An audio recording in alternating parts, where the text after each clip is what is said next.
সেটা হচ্ছে কৃষ্ণ আমার কাছে ছিল, আমার 5 পুত্রের সঙ্গে বন্ধুর মতো ছিল। কিন্তু কৃষ্ণ, আজ যখন তুমি বললে আমি যাই, আমি বুঝেছি কৃষ্ণ তুমি আর কখনো আসবে না।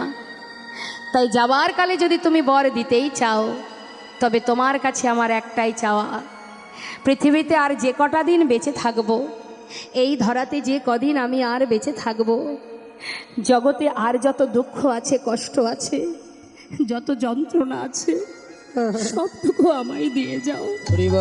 কেন জানো কৃষ্ণ, এতদিন দুঃখ ছিল তাই তুমি সহায় ছিলে, আজ সুখের নাগাল পাওয়া মাত্রই যদি তুমি ছেড়েই চলে যাবে, যে সোনার সিংহাসন বসলে কৃষ্ণ হারা হতে হয়, সেই রাজপ্রাসাদ, সেই সোনার সিংহাসন আমি চাই না কৃষ্ণ। যুধিষ্ঠির সিংহাসন থেকে নেমে